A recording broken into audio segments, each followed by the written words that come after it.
Hey you guys, it's MJ from All to Love. How are you? So I wanted to talk a little bit more about the pig year and the energies of the pig year. And for some reason that sounds rude to me, like it's a piggy year.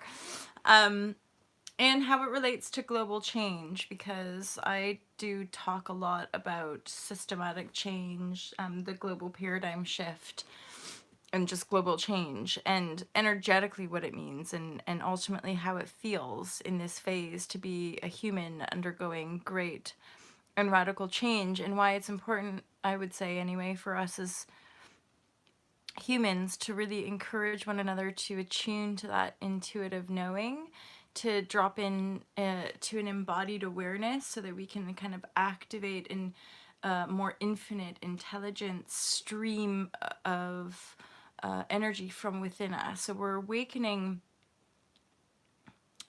a part of ourselves that's been dormant probably for thousands of years. Never completely gone, just dormant.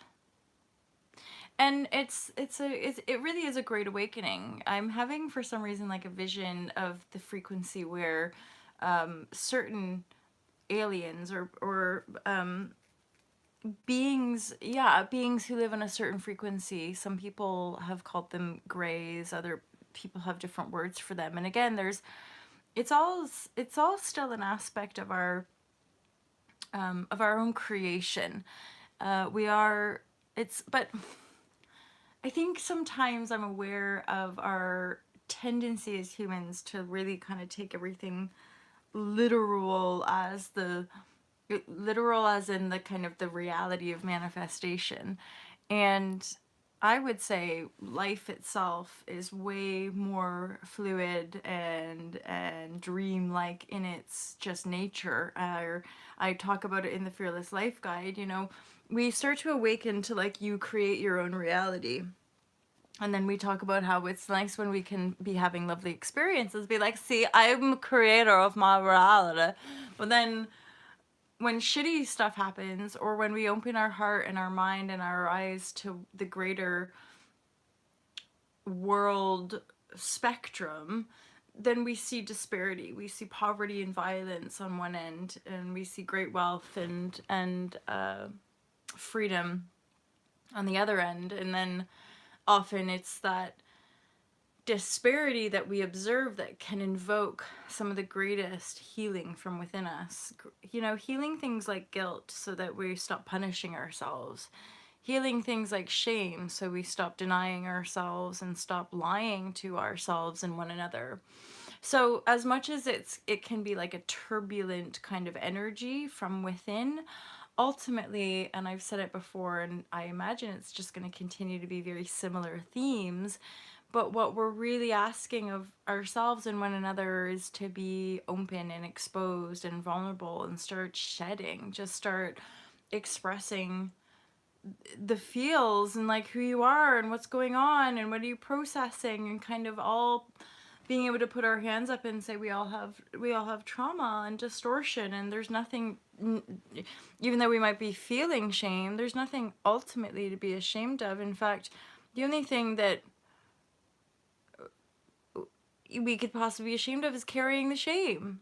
That's the only way we feel it, is if we're carrying it, right? And this stuff and these kinds of energies do get easier to sit with and work with, but that's why we share the tools and the practices like yoga. And yeah, it would be amazing. I love it when people buy products from All to Love, but you can always just email me and I can share with you some of my favorite YouTube videos and some of my favorite like meditations and stuff like this. Like we can all just like learn for free. We have access to information for free from all over the world, from academic institutions, from really brilliant genius type people, right? And so also, and this is what I really encourage people in the book, step 11, like the final step of all of this so-called spiritual enlightenment, is like just relax, rest in peace, chill out, spend time in nature. And the point of being in this place of relaxation and ease is to be open and of service to the moment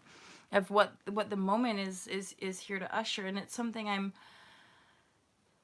with great heart ultimately practice from within is that my point of attraction is about giving of self. How can I share from this, of not giving of right, like that sense of burden, because if we're in that like I'm not doing it, that's the energy we put out, versus when we have an opportunity to show up, you know. And in fairness, it can take a little while to even work ourselves up to that place.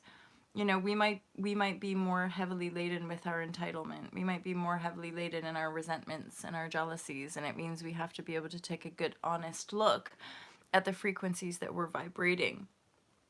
But the year of the pig year, is a year that I feel intuitively is going to give us a bit of an earthly boost. So that's like manifestations that can really assist us in playing more and having more fun. And I think I said this in the last video, but like rolling around in the mud. It's like things like that that maybe seemed really silly to our old human conditioned corporate mind, and that more and more of us breaking free from that are like, what the? That's really insane. Like, that's not how we want to be living at all. Like, let's go play, right? Because playing doesn't mean we can't get stuff done. If anything, we're much more efficient and effective humans when we lighten up.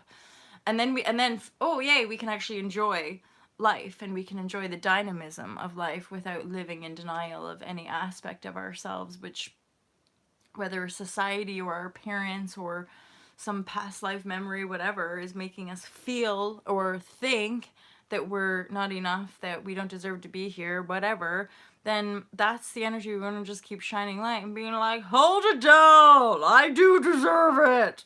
Like, that was me in my emotional storms yesterday, just being like, I do deserve that. You know, it's one of those like, oh, I was getting the proper like, I'm doing my best. One of those. So there you have it. I appreciate this immensely. I appreciate all of you immensely. And I just felt like there was a little bit more to share around the pig year. And again, after a bit of a low turn yesterday, it's really nice when these sort of energies come in, because the playfulness, celebration,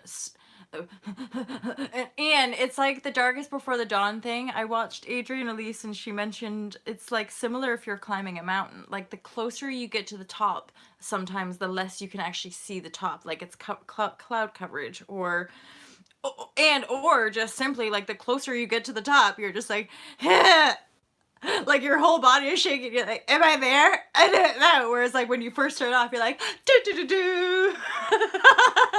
I'm a hiker girl. Woohoo, so fun. And then at the top, you're like, why am I alive?